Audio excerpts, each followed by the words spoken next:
Bonjour à tous et à toutes. Je suis vraiment très contente d'être là aujourd'hui pour parler un petit peu de ce sujet-là qui est vraiment très intéressant. Merci énormément à l'INQ pour l'invitation. Moi, mon rôle, ça va être vraiment de mettre la table, de vous présenter un peu l'historique de pourquoi on a commencé à s'intéresser à ces enjeux-là, donc qui sont à l'interface humain et des chiens, comme Léa Delessal va vous l'expliquer. Et Léa va vraiment rentrer dans le vif du sujet.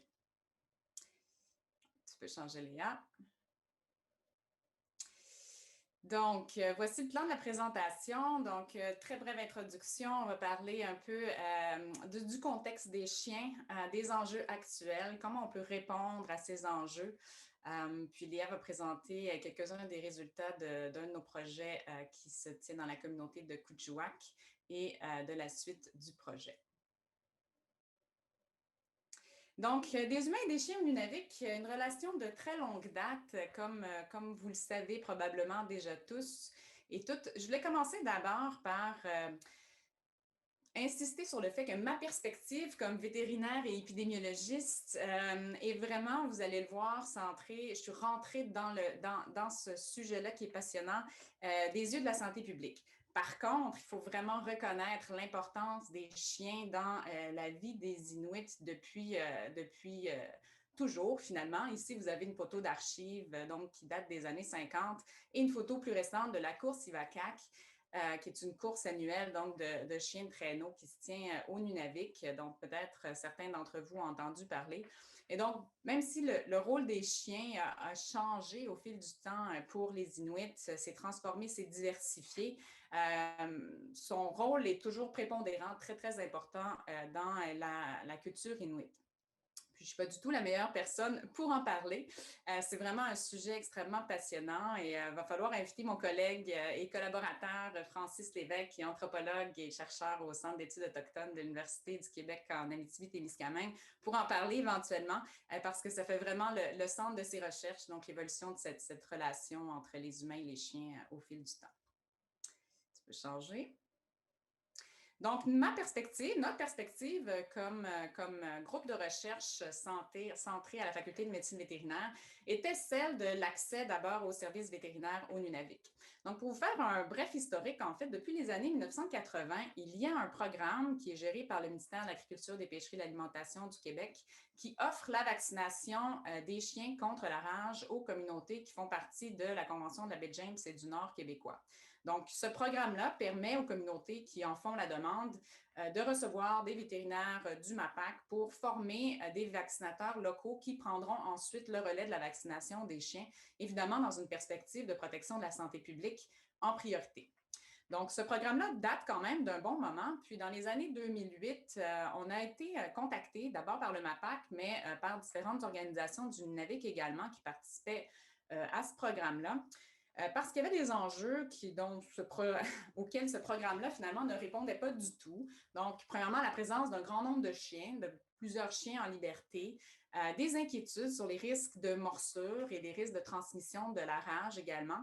Et donc, aucun accès vraiment permanent à des services vétérinaires pour les gens des communautés, à l'exception du programme de vaccination contre la rage qui existait déjà. Donc, il y avait clairement un besoin. On peut changer, Léa, merci. C'est bon. Et donc, pourquoi la rage particulièrement? Donc, je vous rappelle que c'est un virus qui est mortel quasiment à 100%, dans 100% des situations pour l'humain lorsque l'humain le contracte, pour la plupart des mammifères également.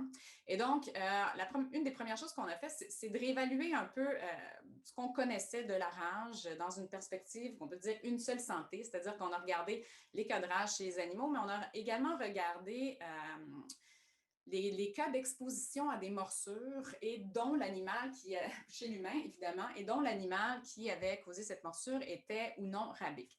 Donc, les premiers constats qu'on a fait à l'époque, donc vous voyez quelques figures parmi les premières qu'on avait fait avec les communautés, c'est que la rage est bien présente au fil du temps. Donc, elle est endémique, en fait, dans les populations de renards arctiques sauvages au nord du 55e parallèle. Donc, c'est toujours le cas aujourd'hui. Le virus circule dans les populations de renards Il circule aussi dans les populations de renards roux qui vivent dans ces régions-là. Et le chien fait vraiment, joue le rôle d'interface, en fait, entre la faune et l'humain. Et donc, souvent, et c'est ce que vous voyez dans le diagramme qui est le plus à droite, c'est souvent les chiens. Donc, il y a beaucoup plus de chiens qui ont été testés pour la rage, étant donné que ce sont eux qui vont exposer, dans la plupart des cas, les êtres humains à ce virus-là. Donc, ce qu'il faut retenir, c'est que les résidents du Nunavik, là, toute proportion gardée en termes de grandeur de la population, reçoivent 4 fois plus de traitements en prophylaxie post-exposition contre la rage que les résidents du sud du Québec. Donc, il y a clairement un enjeu, là, une inéquité de ce côté-là. Et que la plupart des personnes exposées au virus sont des enfants. Donc, plus de 46 finalement étaient des enfants de moins de 10 ans. Et donc, les morsures de chiens sont vraiment le principal problème. Donc, de ce côté-là, clairement un enjeu. Donc, le chien peut également transmettre d'autres agents pathogènes, mais c'est vraiment celui qui nous inquiète le plus.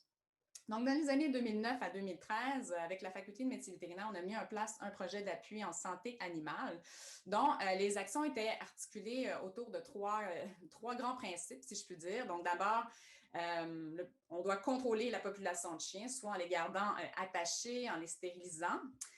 Il faut les vacciner contre la rage et il faut sensibiliser les résidents du Nunavik au comportements qu'ils devraient adopter pour réduire au maximum les risques de morsure et de transmission de la rage. Donc, avec la faculté, certains de ces services-là existent toujours. Donc, il y a un service conseil à distance en santé animale. Donc, les résidents des communautés peuvent téléphoner ou envoyer un message et recevoir certains conseils. On avait distribué dans les communautés des guides, une trousse de premiers soins, finalement, pour les animaux de compagnie, si je puis dire, les chiens. Puis organiser différentes activités de formation et de sensibilisation au fil du temps. On peut changer. Donc, finalement, après quelques années avec ce programme-là, on s'est rendu compte on ne percevait pas beaucoup de changements quant au risque de morsure ou de risque de transmission de la rage lorsqu'on regardait les données à une plus grande échelle. Donc, on est vraiment retourné, on s'est auto-questionné sur notre approche. Donc, d'abord, contrôler la population de chiens. Donc, le fait de garder des chiens attachés n'est pas nécessairement très bien intégré dans la façon de faire, les pratiques finalement inuites à la base. Donc, d'une part, et la stérilisation des chiens, d'autre part, a une logistique complexe sur place au Nunavik, étant donné l'absence de clinique vétérinaire et son acceptabilité aussi est variable.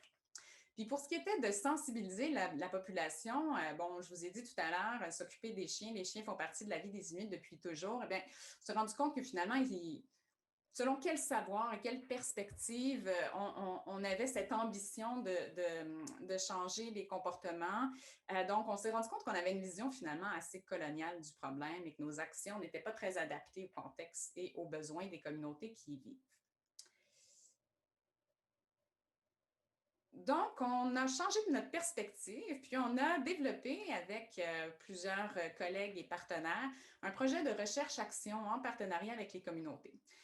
Donc, d'abord, il y a eu plusieurs étapes de co-construction, de co-développement, planification avec plusieurs communautés. Puis, la première étape a été un projet pilote mis en place à Kuujjuaq. Et je ne rentrerai pas dans les détails parce que Léa va le faire elle-même.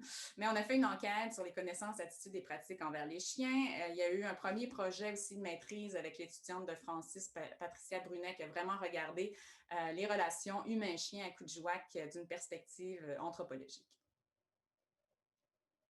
Et tout ça a mené à finalement la construction d'une plus grande équipe de recherche et l'obtention d'une subvention de plus large envergure des IRSC en 2018. Et donc, ce projet-là est toujours en cours. Donc, c'est un projet qui est multi-universitaire et multidisciplinaire. Donc, on a l'UQAM, l'UQAT, on a d'autres universités également qui participent avec des perspectives en anthropologie, en communication, en géographie sociale.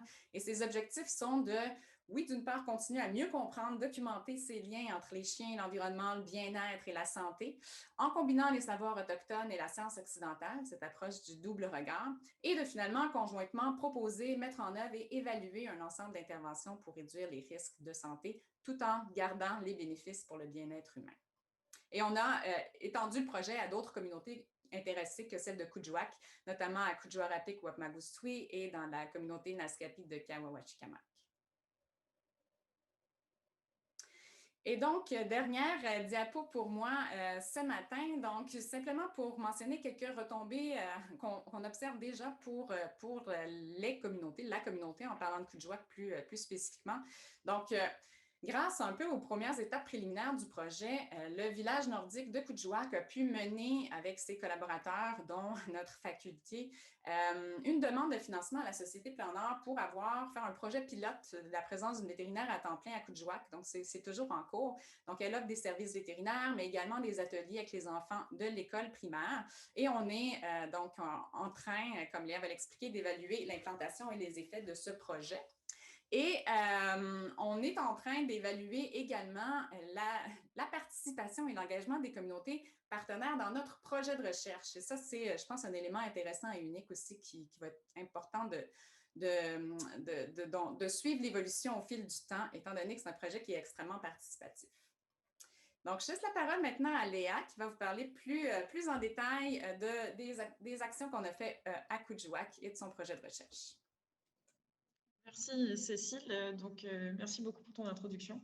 Je vais effectivement développer un petit peu plus les enjeux auxquels on s'intéresse maintenant dans les communautés, les enjeux qu'on constate à présent à l'interface entre les humains et les chiens dans le nord du Québec. En développant un petit peu ce que Cécile vient de vous dire.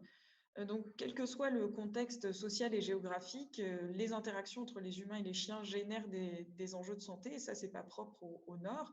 Et ces enjeux, ils peuvent être ça peut être à la fois des risques comme les morsures ou la rage dont a parlé Cécile, mais ça peut aussi être des interactions bénéfiques pour la santé.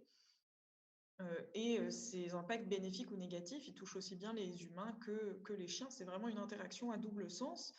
La particularité dans le Nord, comme l'a souligné Cécile, c'est que certains de ces enjeux sont exacerbés.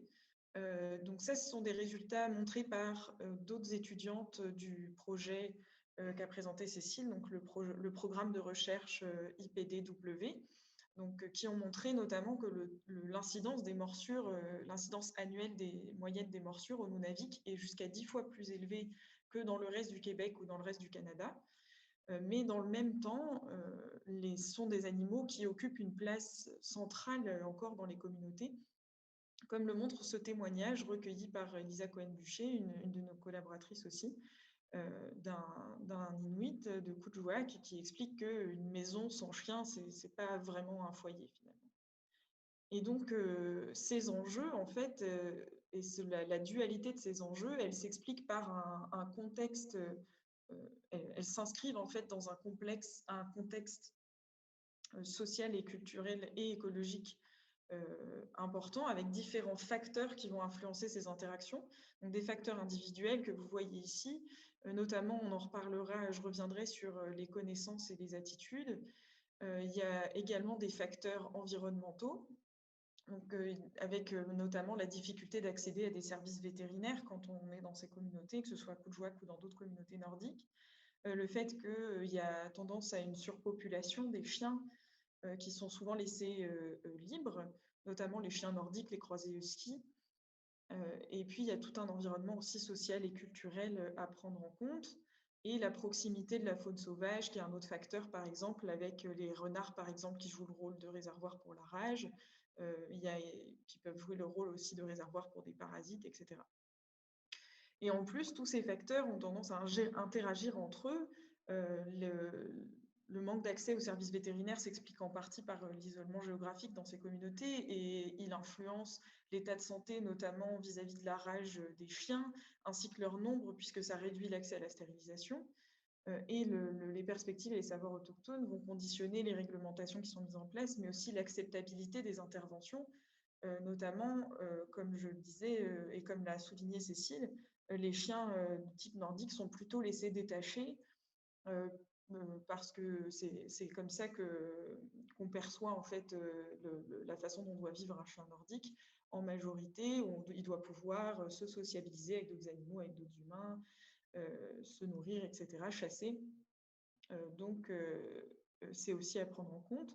Et donc, on se place dans un système socio-écologique qui est complexe, qui est multifactoriel, et ça va être à prendre en compte quand on va chercher à répondre à ces enjeux de santé. Et justement, comment on va répondre à ces enjeux de santé? Cécile a parlé d'interventions qui sont mises en place depuis les années 80 dans ces communautés, mais dont on constate que finalement, elles ne suffisent pas à réduire l'incidence des morsures, par exemple, ou les risques d'exposition à la rage, ou d'autres enjeux de santé liés aux chiens. Donc, comment on va réussir à répondre à ces enjeux de façon, cette fois-ci, durable, efficace et socialement acceptable pour nos partenaires dans ces communautés? Donc, on va y parvenir avec différents axes qui sont adoptés par le programme global IPDW et que j'adopte dans mon projet de doctorat. Donc, le premier, c'est d'établir une collaboration étroite avec les communautés partenaires. On s'appuie sur les principes de la recherche participative et plus précisément de la recherche-action participative basée sur la communauté, euh, qui comporte plusieurs piliers. Donc, c'est une recherche qui va qui reconnaît la communauté comme une unité identitaire et on va chercher à établir un partenariat équitable avec les acteurs locaux avec lesquels on collabore dans le cadre du projet et un partenariat à tous les stades de la recherche, depuis la conception du protocole jusqu'à la diffusion des résultats. On va également chercher à recueillir et à valoriser les savoirs et les savoir-faire locaux, ici vis-à-vis des chiens en particulier. Et les objectifs de cette recherche, c'est d'abord de permettre un apprentissage mutuel entre l'équipe de recherche académique et les chercheurs non académiques et les collaborateurs locaux qui vont travailler avec nous sur ce sujet. Donc à la fois développer des nouvelles connaissances d'un côté comme de l'autre, développer des nouveaux outils ensemble, etc. Et aussi permettre un empowerment ou empouvoirment de nos partenaires locaux, c'est-à-dire que en fait, les communautés deviennent le plus autonomes possible sur ces questions et que les interventions, les outils, les connaissances qu'on a développées ensemble perdurent après le projet de recherche et une fois que nous, on sera partie finale. Donc, en pratique, comment on met ça en place dans notre projet de recherche? On consulte des organisations locales d'abord, notamment les gouvernements locaux, en amont du projet pour définir leurs besoins, en fait, et pour être sûr que nos projets de recherche s'adaptent à ces besoins et y répondent. On va aussi co-construire avec ces organisations locales et des représentants locaux, on va co-construire notre protocole pour s'assurer qu'il réponde à ces besoins, encore une fois, et qu'il soit acceptable. Et on va recruter, notamment dans mon projet de doctorat, je prévois de recruter un certain nombre de chercheurs communautaires, donc des habitants des communautés volontaires qui vont m'accompagner tout au long du projet pour développer les connaissances et les outils pour répondre à ces enjeux de santé liés aux chiens. Le deuxième axe, Cécile en a parlé, c'est d'adopter le principe du double regard. Donc, c'est une approche qui a été développée par les aînés Micmac Albert et Murdena Marshall, et qui reconnaît la complémentarité des savoirs et perspectives autochtones et des savoirs et perspectives occidentales et de la science occidentale, dans le but en fait d'améliorer notamment la vie dans les communautés autochtones et de répondre aux enjeux non plus seulement d'un point de vue colonial et occidental, mais qui soit aussi bénéfique pour nos partenaires autochtones. Donc, en pratique, pour mettre ça en place, donc le côté participatif de notre recherche nous aide à mettre ces recommandations en place, puisqu'on va les consulter en fait tout au long de notre recherche pour recueillir leurs perspectives. Et puis, on suit également les recommandations inuites, notamment des organismes du Nunavut et de l'Assemblée des Premières Nations du Québec et du Labrador. On applique également des approches intégrées de la santé pour prendre en compte la complexité de ces enjeux. Donc, les approches intégrées de la santé, en fait, c'est les approches, on entend par là les approches une seule santé et éco-santé, qui sont des approches qui replacent l'humain dans son système social et écologique et qui reconnaît le rôle des interactions entre l'humain, les autres animaux et leur environnement sur la santé de ces trois compartiments. Donc, l'approche éco-santé comporte plusieurs piliers que je vous ai représentés ici, dans lesquels on retrouve la participation, dans lesquels on retrouve aussi l'idée d'une recherche appliquée à l'action et qui répond réellement à des besoins des communautés. Et cette notion de transdisciplinarité, donc comme l'a dit Cécile, notre équipe de recherche est multidisciplinaire. Et les proches éco-santé a pour objectif aussi de tendre vers un développement social, environnemental et économique durable pour que l'amélioration de la santé de l'humain, des autres animaux et de l'environnement soit durable elle aussi. L'approche Une seule santé, elle encourage une meilleure collaboration entre les acteurs de la santé humaine, de la santé animale et de la santé environnementale pour mieux prévenir, pas seulement lutter et répondre aux enjeux de santé, mais pour mieux aussi prévenir les maladies et les problèmes de santé. Donc, reconnaître l'importance en fait des liens entre l'individu, le groupe humain et son environnement pour sa santé, c'est une conception qui est très intégrée dans les conceptions autochtones de la santé, dont on essaye de s'inspirer également pour nos projets. Et donc, en pratique, comment on met ça en place dans nos projets de recherche? Donc, avec une équipe multidisciplinaire qui allie des chercheurs en sciences sociales et des chercheurs en sciences de la santé, en sciences naturelles, avec le recrutement d'acteurs locaux et de chercheurs communautaires dans différents secteurs, par exemple, aussi bien des infirmières, infirmiers que des agents de la santé animale, des mushers, des enseignants en école élémentaire, etc. Et puis, on prend en compte les multiples dimensions du problème, notamment avec le quatrième pilier que je vais vous présenter maintenant, qui est d'utiliser une méthode d'aide à la décision adaptée à la complexité de ces enjeux, dans des enjeux à l'interface humain-chien dans le nord du Québec. Donc, cette méthode d'aide à la décision qu'on a choisie, c'est l'aide multicritère à la décision, ou AMCD.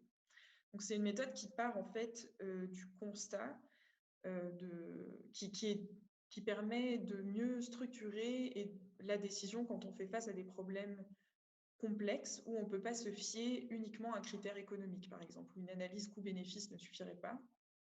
Donc là, c'est le cas avec les chiens, puisqu'on a plusieurs interventions possibles à mettre en place. Par exemple, des interventions vétérinaires, comme la vaccination antirabique ou la stérilisation, mais aussi des interventions de sensibilisation, d'éducation, des interventions plutôt réglementaires avec, pour réguler les chiens laissés détachés, ce genre de choses. Et donc, on le voit, c'est des interventions qui touchent à des aspects très différents des interactions entre les humains et les chiens. Les interventions vétérinaires, elles vont toucher plutôt à la santé des chiens, mais avoir un impact indirect sur la santé des humains. Les interventions de sensibilisation, d'éducation, elles vont jouer plutôt sur les connaissances, la perception des chiens, etc. Donc, elles ont des effets potentiels différents et on va devoir les juger finalement sur des critères très différents. Donc, si on veut pouvoir les classer les unes par rapport aux autres, il va falloir prendre en compte tous ces critères différents. Par exemple, leur effet, comme je le disais, sur la santé des chiens, sur la santé publique, leur acceptabilité sociale, leurs impacts économiques, etc. Et en plus, il va falloir, pour juger toutes ces interventions selon ces différents critères, prendre en compte les perspectives d'une multitude d'acteurs, puisque l'avis ou les préférences de notre équipe de recherche, par exemple, de chercheurs académiques, ne va pas forcément être la même que celle des représentants du gouvernement local du Nunavik ou celle de l'association des mushers ou encore que celle du ministère du MAPAC. Donc, il va falloir trouver une façon de prendre en compte tous ces aspects en fait et la multitude de ces acteurs et de ces critères. Et c'est ce que fait la MCD. Elle le fait d'abord en proposant un cadre de négociation entre les différents acteurs via par exemple des groupes de discussion qui vont permettre de trouver un compromis en fait sur d'abord quels critères on va prendre en compte, quelles interventions on va prendre en compte et comment on va les juger. Elle permet aussi de structurer les préférences de ces acteurs. Donc ça va se passer chaque acteur va pouvoir accorder un poids relatif différent aux critères. Donc, soit individuellement, soit ils vont se concerter et ils vont arriver à un consensus sur les poids. Donc, par exemple, si on considère que ce qui est le critère le plus important à Kuujjuaq, par exemple, c'est la santé publique, on va lui accorder un poids très important pour que ce critère pèse plus lourd que, admettons, l'impact économique des interventions. Et ensuite, on va attribuer une note de performance, en fait, évaluer la performance a priori des interventions pour chacun de ces critères qu'on aura pondérés, ce qui permettra d'arriver à un score total pour chaque intervention, jugé sur les mêmes critères, et donc de classer ces interventions selon les préférences des différents acteurs impliqués dans le processus. Donc, c'est un processus qui se déroule en 2 grandes phases. Une première phase de structuration du problème et une deuxième phase d'analyse vraiment de décision qui repose sur des modèles mathématiques. Et dans notre cas, c'est un processus qu'on applique de façon très participative. Donc, toutes les étapes ici, 1 à 4, ainsi que la pondération des critères, donc l'identification des acteurs, la définition du problème, des critères et des interventions, et la pondération des critères, tout ça se fait de façon participative. Et il y a aussi plusieurs étapes de validation en fait, des résultats intermédiaires. Et c'est un processus qui est très itératif avec des allers-retours entre les différentes étapes pour arriver à un consensus final sur le classement des interventions. Donc, c'est un processus qui a déjà été mis en place par Cécile Henny-Cézeline et André Ravel à Coudjouac. Et je vais vous présenter les résultats rapidement puisque mon projet de doctorat s'inscrit dans la suite en fait, de cette analyse à Coudjouac.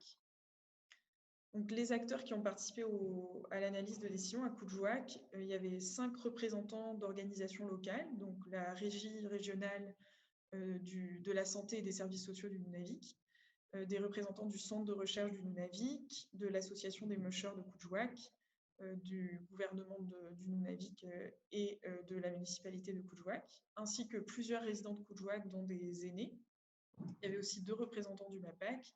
Et il y a 13 chercheurs de l'équipe du programme qui ont participé à l'analyse de décision. Tous ces acteurs sont arrivés à une liste de 35 interventions qui étaient considérées comme pertinentes et à prioriser les unes par rapport aux autres. Interventions qui ont été classées en 8 catégories.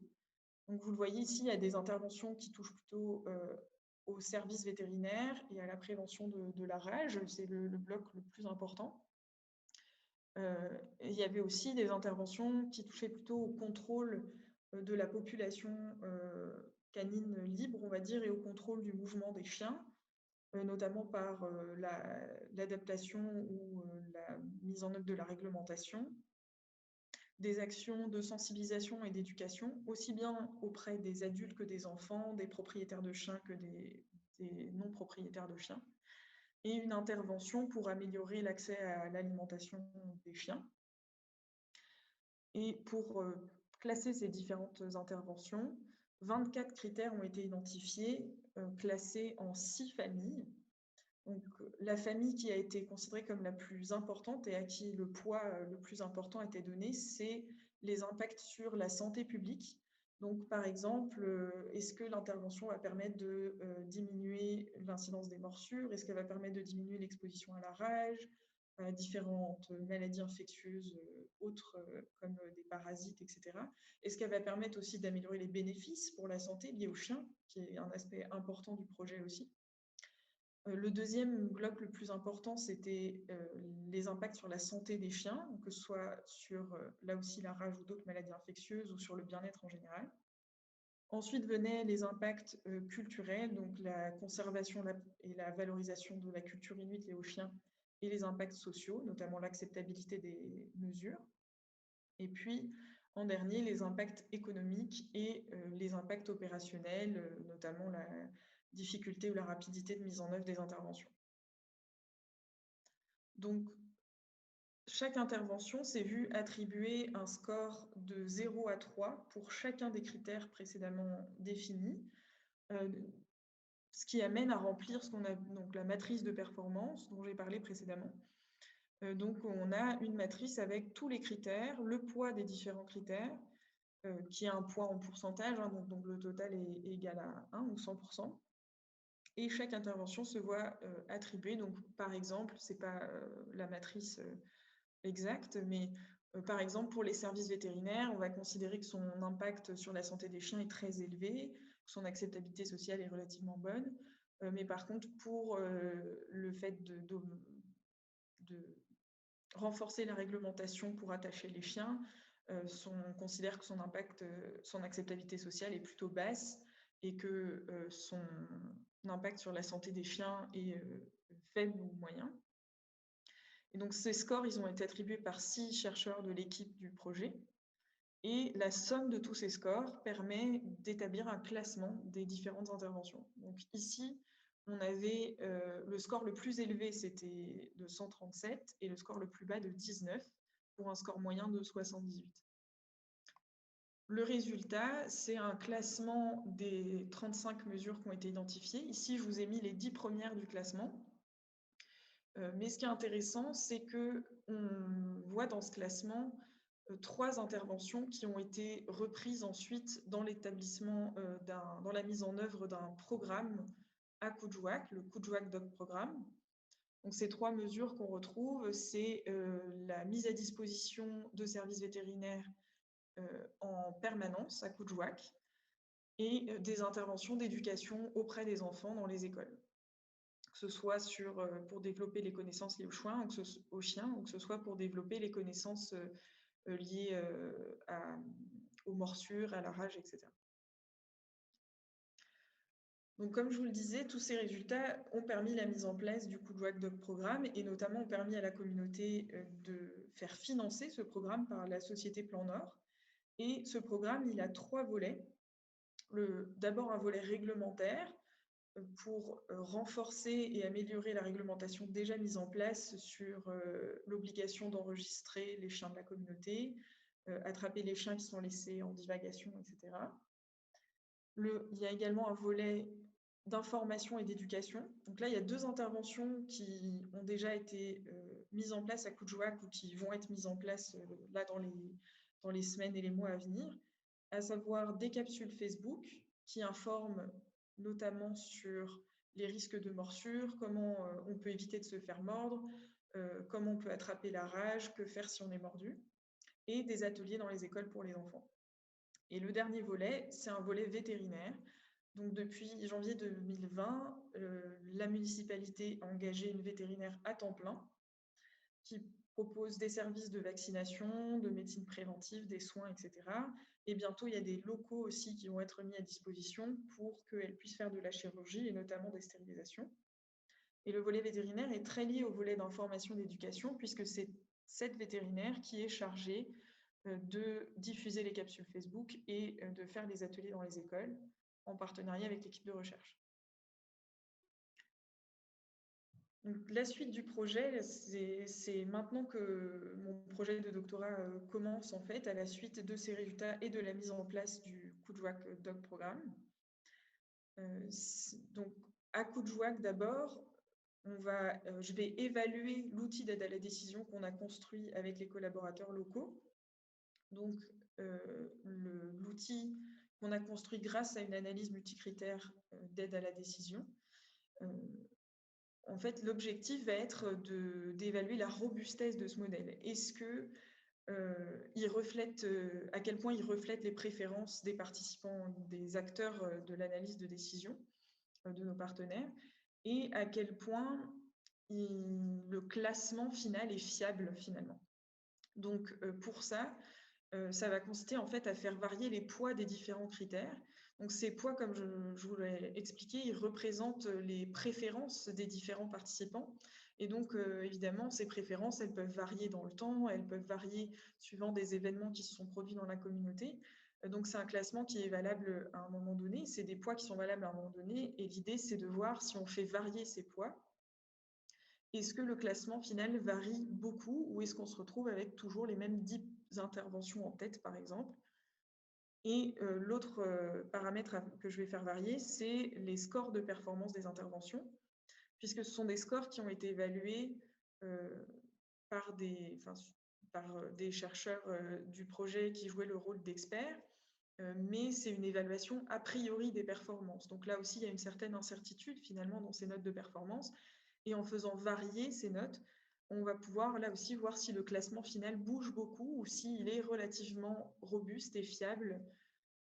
Et du coup, si plus il va être robuste à ces changements, et plus on peut supposer qu'il représente vraiment les préférences de la communauté et des partenaires. Ensuite, donc, dans un deuxième temps, je vais évaluer le Kuujjuaq Doc Programme sur 2 plans. Je vais d'abord évaluer son efficacité et je vais aussi évaluer sa mise en œuvre. Donc, je vais me baser sur un certain nombre d'indicateurs. Pour l'efficacité, je me base sur 3 indicateurs. D'abord, la perception des chiens. Ensuite, la peur liée à la présence des chiens dans la communauté, qui était un des problèmes qui avait été soulevé par nos partenaires et relevé par notamment Patricia Brunet et Elisa Cohen-Bûcher.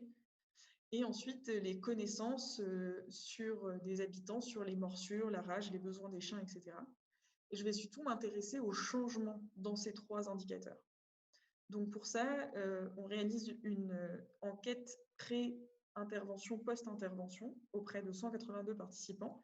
Donc le volet pré-intervention a déjà été fait par une de mes collègues, Stéphanie Defonseau, en février 2020, sur ces mêmes 3 indicateurs. Et on va administrer là dans le courant du mois de juin, a priori, le questionnaire post, donc avec les mêmes questions pour voir s'il y a un changement sur ces 3 indicateurs, changement qu'on pourrait attribuer au Kuujjuaq Doc Programme et au projet de recherche. Ensuite, je vais évaluer la mise en œuvre du programme sur 3 indicateurs là aussi. D'abord, la sensibilisation et l'exposition des habitants de Kuujjuaq aux différentes interventions de programme, aux 3 volets, volet réglementaire, volet vétérinaire et volet d'éducation et de sensibilisation. Ensuite, quelle est l'efficacité perçue de ce programme pour les habitants et pour les acteurs aussi qui ont participé à la mise en place du programme, et quelle est son acceptabilité socio-culturelle. Donc pour ça, je vais me baser sur un questionnaire. En fait, dans le questionnaire de l'enquête post-intervention, il y aura aussi des questions sur ces 3 indicateurs de mise en œuvre auprès des mêmes 182 participants. Et je vais également mener des entrevues individuelles avec des habitants de Kuujjuaq et avec des acteurs clés du programme, donc des acteurs de la municipalité par exemple, la vétérinaire, des personnes qui aident la vétérinaire comme des vaccinateurs locaux, les attrapeurs chargés d'attraper les chiens, etc. Donc tous ces acteurs, je vais les interroger pour savoir est-ce qu'il y a eu des freins ou au contraire des freins à la mise en place du programme, ou au contraire des facteurs qui ont facilité la mise en place de certaines interventions. Est-ce qu'elles ont été bien perçues, bien acceptées? Est-ce qu'ils pensent qu'elles ont été efficaces à court terme ici, puisque les premières interventions ont été mises en place en début 2020, donc c'est du court terme. Et le troisième volet de mon doctorat, c'est de transposer toutes ces connaissances et ces outils qu'on a construits à Kuujjuaq avec les autres collaborateurs du projet de recherche à d'autres contextes, et notamment aux communautés de Kawashkamak, donc la nation Naskapi de Kawashkamak, la nation Innu de Matimokosh-Lac-Jeune et Schefferville, qui est la ville voisine. Donc ces 3 communautés qui ont vraiment réclamé à travailler ensemble puisqu'elles partagent plus ou moins la même population de chiens. Donc l'idée, ça va être d'appliquer ce processus d'aide à la décision participatif là-bas. D'abord, donc l'identification des interventions et des critères, je vais la faire grâce à des groupes de discussion et des ateliers participatifs avec des chercheurs communautaires que j'aurai embauchés pour travailler avec moi tout au long du projet. Et grâce à ces groupes de discussion et ces ateliers participatifs, on va aussi pondérer les critères.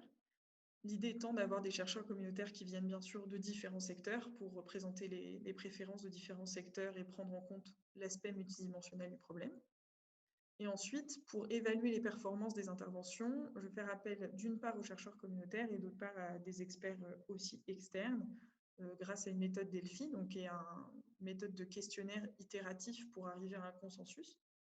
Et ça va me permettre là d'évaluer les performances et donc ensuite d'arriver à un consensus sur le classement des interventions. Donc tout ce processus, il va être aussi alimenté par l'évaluation de l'outil d'aide à la décision qui avait été mis en place à Kuujjuaq, puisqu'on va voir si là-bas les critères les plus sensibles, par exemple au changement, c'est, mettons, la santé publique et l'acceptabilité sociale. On sait que c'est des critères sur lesquels il va falloir être attentif et qu'il va falloir prendre en compte aussi, a priori, dans les autres contextes. Et puis, en comparant les résultats de ce processus d'aide à la décision à Kawash-Kamak, à Matimekos-Lac-Jaune et à Kuujjuaq, on va pouvoir aussi mettre en évidence est-ce qu'il y a des points communs, est-ce qu'il y a des différences, est-ce qu'on retrouve les mêmes freins ou les mêmes facilitateurs, ou est-ce qu'au contraire, ça diffère d'une communauté à l'autre et d'une nation à l'autre. Et puis, ce processus d'AMCD, à Kawash-Kamak et à Matimekos-Lac-Jaune, il va y avoir aussi des phases de validation avec les chercheurs communautaires d'une part via des réunions de rétroaction, et ensuite via dans la mesure du possible, vu la situation sanitaire. Tout ça, c'est aussi bien sûr soumis à l'incertitude, on va dire, actuelle. Mais dans l'idéal, il y aurait aussi des consultations publiques, en fait, pour s'assurer que les avis, finalement, les préférences des chercheurs communautaires qu'on aura recrutés correspondent bien aux préférences du reste de la communauté. Donc, je voudrais remercier pour ce projet les membres des communautés partenaires, notamment les membres qui nous ont beaucoup aidés, comme Camille Belectas de la Nation Naskapi Kawash-Kamak, Caroline Henich aussi de Kawash-Kamak, les chefs Réal Mackenzie, les chefs Noah Swapi, ainsi que tous nos collaborateurs de Kuujjuaq, mes directeurs de recherche, Cécile Annie-Cézeline et André Ravel, et mon comité conseil, les autres membres du projet EPDW, et nos sources de financement, donc notamment le groupe de recherche en épidémiologie des zoonoses et santé publique, le GRESO, dont je fais partie et dont Cécile fait partie, les IRSC et le Fonds Alain Bourges. Je vous remercie de votre attention et je serai ravie de répondre à vos questions. Et merci Léa puis Cécile. Peut-être Andréane peut me donner le co-host et je peux ouvrir les micros. En attendant, peut-être Cécile peut répondre à la question qu'elle a déjà répondu à Isabelle Côté au sujet de les documents de sensibilisation et tout ça. Isabelle veut savoir si vous avez produit des documents en anglais, en français, en inuktitut. Comment tu as attiré l'attention de la communauté? Oui, donc dès le début, là, pour le service vétérinaire à distance, les informations sont disponibles sous forme de pamphlets, d'affiches qui sont diffusées dans les communautés dans les 3 langues, donc français, anglais et inuktitut. Présentement, on est en refonte du site web du projet, donc parce qu'on a déplacé, si je puis dire, ce service-là au sein de notre centre hospitalier universitaire vétérinaire. Et donc, je ne sais pas si moi, je peux mettre des commentaires à tous et à toutes dans le forum de discussion, mais on a quand même un site web où les gens peuvent aller chercher les informations et il y a une petite fiche pour les personnes des communautés à remplir s'ils ont besoin d'un service conseil vétérinaire à distance. Donc, ce service-là est accessible 24 heures sur 24, 7 jours sur 7. C'est sûr qu'il y a un petit délai souvent dans les réponses, mais on a un vétérinaire maintenant qui est dédié à ce service-là 2 jours par semaine. Donc, normalement, ça va suffisamment vite. Et c'est super. Donc, Isabelle, as-tu une autre question? Oui, je voulais savoir pour les services vétérinaires à la clinique de Kuujjuaq, pour le paiement, ça fonctionne comment? Est-ce que c'est gratuit? Est-ce que c'est un tarif réduit subventionné? Est-ce que c'est des tarifs là, réguliers? Juste pour les prix, là, vous avez c'est quoi le mode là, de facturation? Qu'est-ce qui est chargé aux participants? Donc, ce n'est pas un service que notre université gère. C'est vraiment le village nordique de Kuujjuaq. Donc, les réflexions sont en cours. C'est encore un projet pilote.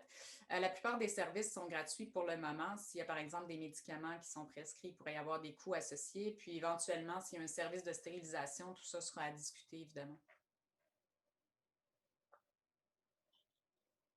Puis, est-ce que cette vétérinaire promène de village à village un petit peu ou c'est seulement à Kuujjuaq? Pour le moment, c'est seulement à Kuujjuaq, malheureusement. Je sais qu'il y a plusieurs villages qui aimeraient bien aussi avoir le service. vraiment dans un gros travail de développement, là, parce que pour le moment, elle n'a pas d'infrastructure physique. Donc, elle faisait plutôt ses services en porte-à-porte. Et donc, elle était en train de voir là, justement comment mieux équiper. Et puis, c'est un projet avec un début et une fin. Donc, normalement, il va falloir renouveler.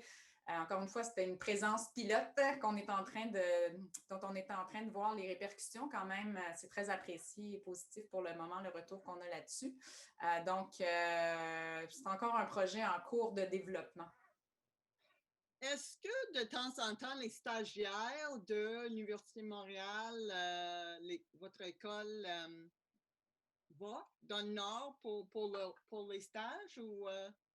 Ah oui, donc ça, c'est un bon point. Merci de l'amener.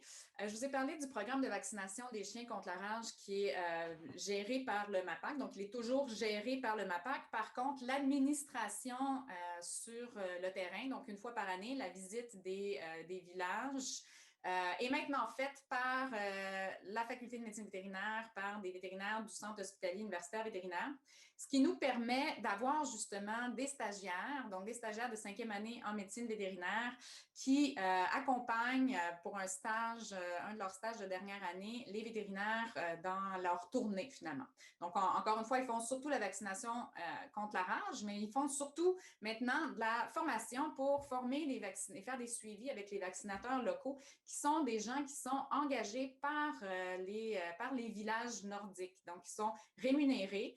Donc, des gens qui ne sont pas des vétérinaires, qui ne sont pas non plus des techniciens formés en techniques de santé animale, par exemple, mais qui prennent un peu le leadership des suivis de vaccination pour la rage aussi pendant l'année. Puis, en bougeant aussi le service, donc l'administration de ce service-là, la faculté de médecine vétérinaire, ça a permis aussi d'aller chercher des financements externes pour élargir un peu l'offre de services, notamment la vaccination des chiens avec d'autres vaccins qui couvrent contre les maladies communes chez les chiots, parvovirus, distemper, etc. Donc, ce service-là, grâce à un financement externe, là, est aussi offert maintenant par le biais de ce service-là. Donc, oui, on a quelques stagiaires qui y vont et surtout beaucoup d'étudiants à la maîtrise au doctorat qui travaillent avec nous aussi sur le projet de recherche. Là. Monsieur Alain Aspiro, une question? Pourriez-vous ouvrir? Oui, OK, parfait. Alain?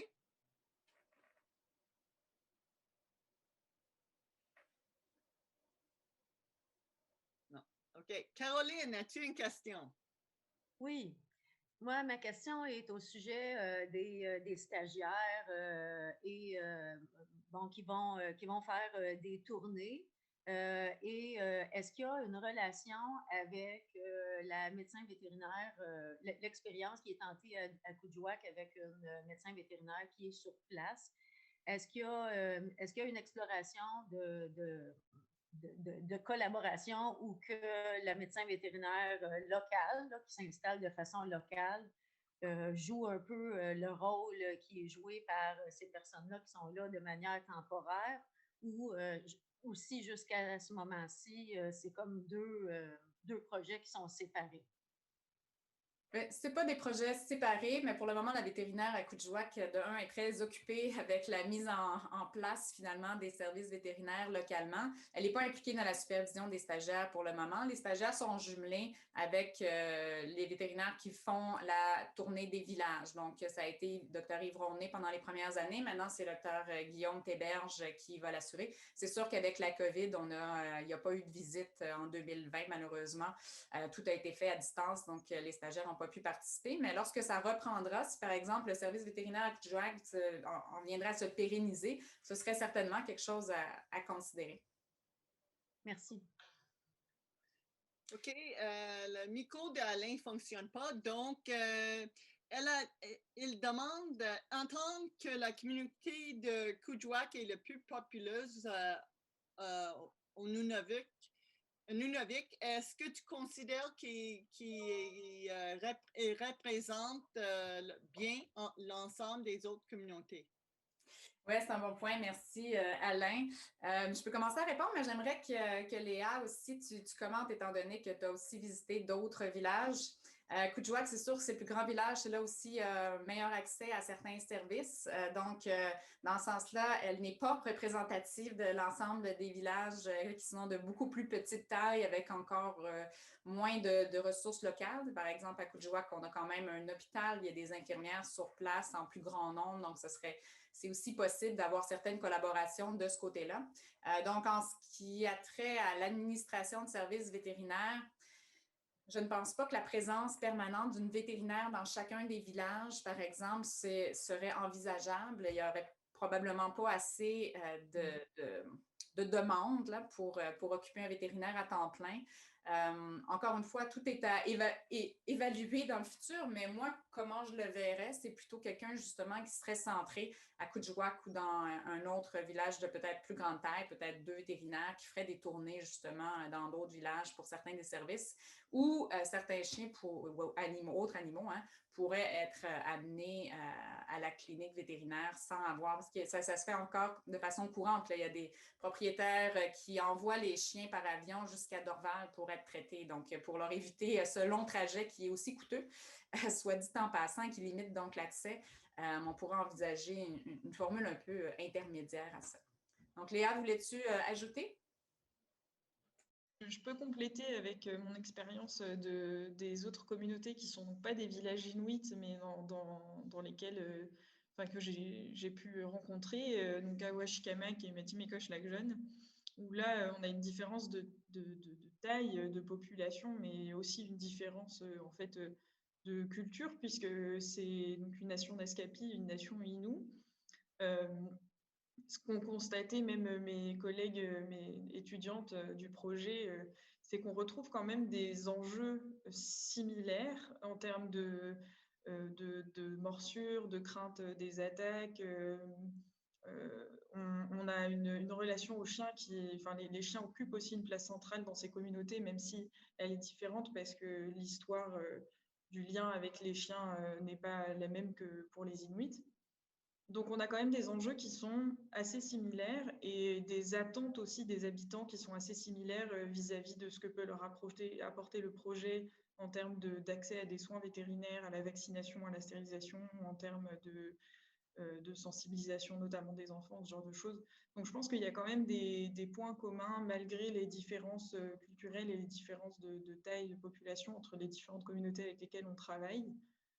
Même si, bien sûr, tout n'est pas totalement équivalent, mais il y a quand même des points communs qui se dégagent entre les différentes communautés. Est-ce qu'on a des autres questions? Parce que Léa vient juste de répondre à ma question, donc c'est parfait. Je vois rien dans... Oh! Mareva, veux-tu parler, veux-tu ouvrir ton micro? Oui, je ne sais pas si je peux ouvrir ma caméra aussi. Bon, bref. Moi, j'ai une petite question sur, vous évoquiez en fait l'apport mutuel de cet échange-là, donc que vous apportez des choses aux communautés autochtones, mais qu'elles vous apporteraient aussi des choses. Mais j'ai pas bien compris, quand ça va de la communauté autochtone à nous, ce que vous imaginez que ça va nous apporter ce programme.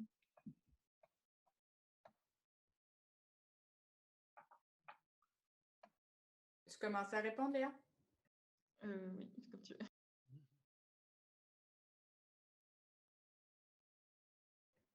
Vas-y, je te laisse le micro. Ok, parfait. Donc, si je comprends bien ta question, c'est ce que ça va apporter, donc ce que ça apporte aux communautés et ce que ça nous apporte à nous en tant que projet de recherche. Il y a plusieurs choses. Donc, pour les communautés, on a parlé des retombées directes avec, par exemple, l'établissement du programme. Ça a permis de lever des fonds. Ça a permis à la municipalité de Coudjouac de lever des fonds pour embaucher une vétérinaire et mettre en place le programme. Et ça répond vraiment à un besoin qui a été exprimé par les communautés. Ensuite, l'outil d'aide à la décision qu'on construit, l'idée, c'est que c'est un outil qui est quand même transparent et flexible dans sa façon d'utiliser. Donc, il y a plusieurs étapes du processus en fait qui pourraient être réutilisées, toutes les étapes de négociation, etc., par les communautés, même indépendamment des chercheurs, une fois que le projet de recherche sera fini. en théorie, elle pourrait être réutilisée pour actualiser les programmes, le Kuujjuaq Doc Programme, par exemple, s'il y a besoin, ce genre de choses.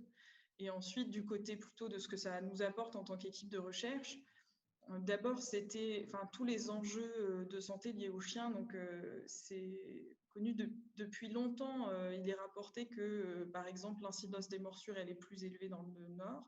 Mais finalement, il y a assez peu de données là-dessus. Et il y a assez peu de données sur pourquoi, en fait, on a des enjeux qui sont exacerbés dans le nord. Donc, toute la première phase du projet de recherche, elle a permis d'améliorer les connaissances vis-à-vis de ça, sur tous les facteurs, en fait, qui pourrait expliquer cette incidence des morsures plus élevée ou l'exposition à la rage plus élevée, et aussi de mettre en lumière tous les bénéfices liés aux chiens, parce qu'on s'attarde souvent sur les risques, mais les bénéfices liés aux chiens et le rôle social, culturel, émotionnel qui joue dans les communautés est très important. Donc, ensuite, il y a aussi toutes les connaissances qu'on va avoir sur monter un outil d'aide à la décision participatif pour répondre à un enjeu de santé publique complexe. C'est assez nouveau, en fait, d'utiliser les méthodes AMCD pour répondre à ce genre d'enjeu. Cécile est d'ailleurs une des pionnières là-dedans. Donc ça, c'est quelque chose qui nous permet de collecter plein d'expériences et de données sur ce genre de processus. Et puis l'évaluation des programmes, d'un programme comme le Kuujjuaq Doc Programme, qui est un programme qui s'attaque à plusieurs aspects des enjeux de santé et pas seulement à un côté. Ça va nous permettre aussi de voir en fait qu'est-ce qui fait l'efficacité ou la non-efficacité de programmes et qu'est-ce qui va permettre, qu'est-ce qui va faciliter ou freiner leur mise en œuvre. Et c'est des connaissances qu'on va pouvoir utiliser dans d'autres communautés derrière, on l'espère, pour les aider à faire face, les aider à répondre à leurs besoins finalement vis-à-vis des chiens. Peut-être j'ajouterais rapidement sur un plan plus personnel que moi, personnellement, ça m'a fait beaucoup réfléchir aux relations qu'on entretient avec nos animaux de compagnie et aux animaux sauvages aussi en général. Donc, les communautés avec lesquelles on travaille, particulièrement les communautés inuites, ont vraiment un lien privilégié qui est très valorisé et spécial avec le monde animal. Donc, moi, ça m'a fait me re-questionner sur ma propre perspective en ce sens. Donc, quand on parle de valeur ajoutée aussi pour le chercheur et pour nos perspectives, je pense que cet aspect-là a été important. Merci. Merci beaucoup.